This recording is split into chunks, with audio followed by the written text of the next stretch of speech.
Hi అండి, welcome to Anu family Telugu traveller. ఇప్పుడు మీరు ఇక్కడ చూడబోతున్న ఈ టెంపుల్ శ్రీచక్ర మహామేరు టెంపుల్. ఈ ఆలయంలో 1001 శ్రీచక్రాలు ఉన్నాయి. ఈ 1001 శ్రీచక్రాలని ఈ విధంగా ఇక్కడ ప్రతిష్ఠించాలన్న కోరిక ఎవరికి కలిగింది, ఎలా కలిగింది అనే దాని గురించి ఇప్పుడు నేను మీకు డీటెయిల్గా చెప్తాను. అలాగే మొన్న శ్రావణ శుక్రవారం నాడు వరలక్ష్మి వ్రతం రోజు ఎంతమంది భక్తులు వచ్చి ఈ శ్రీచక్రాల దగ్గర కుంకుమార్చన చేసుకున్నారో కూడా మీకు చూపిస్తాను. వీడియో అయితే చివరి వరకు స్కిప్ చేయకుండా చూడండి, చాలా బాగుంటుంది. అలాగే ఈ టెంపుల్ యొక్క డీటెయిల్స్ అన్ని కూడా నేను ఆల్రెడీ ఒక వీడియో చేయడం జరిగింది. ఆ వీడియో లింక్ ని డిస్క్రిప్షన్లో ఇస్తాను. ఆ వీడియో కూడా ఒకసారి చూడండి, మీకు ఐడియా వస్తుంది. ఈ శ్రీచక్ర మహామేరు టెంపుల్ దేవి ఆశ్రమంలో ఉంది. ఈ దేవి ఆశ్రమం వ్యవస్థాపకులైన తేజమూర్తుల బాలభాస్కర శర్మ గారు 2008లో కోటి కుంకుమ యాగ సంకల్పం జరిగింది.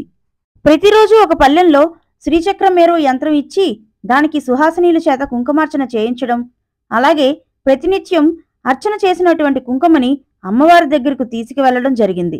అలా రోజు కుంకుమ వేస్తూ ఉండగా ఎక్కువ కుంకుమ అయ్యేసరికి అది ఒక మేరువుగా, అంటే కొండ రూపముగా కుంకుమ తయారయ్యింది.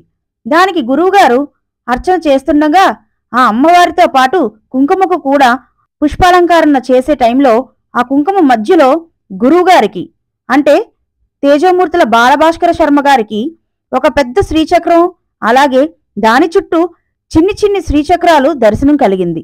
అది అమ్మవారి ఆజ్ఞగా భావించి 2013న 1001 శ్రీచక్రాల మేరులను ప్రతిష్టాపన చేయడం జరిగింది. ఇక్కడ చూడండి, మొత్తం 1001 శ్రీచక్రాల దగ్గర కూడా అందరూ కూర్చొని వరలక్ష్మి వ్రతం రోజున కుంకుమార్చన చేసుకున్నారండి. ఇక్కడ జరిగే ఈ కుంకుమార్చనకి అవసరమయ్యే పూజా ద్రవ్యాలన్నీ కూడా ఆలయం వారే ఫ్రీగా ఇస్తారండి. మనం ఏమి కూడా పట్టుకెళ్లాల్సిన అవసరం లేదు. అలాగే ఇక్కడ టికెట్స్ కానీ ఎలాంటి రుసుము కానీ తీసుకోరు, అన్నీ కూడా మనకి ఫ్రీగానే ఇస్తారు. ఇక్కడ మీకు కనిపిస్తున్నారు కదండి, ఆయనేనండి దేవి ఆశ్రమం వ్యవస్థాపకులు తేజమూర్తుల బాలభాస్కర శర్మ గారు.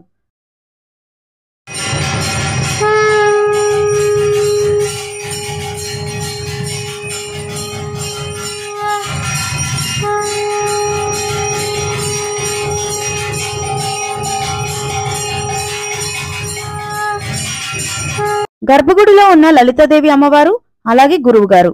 వీడియోని లైక్ చేయండి, షేర్ చేయండి. ఇంకా ఎవరైనా సబ్స్క్రైబ్ చేసుకోకపోతే సబ్స్క్రైబ్ చేసుకోండి.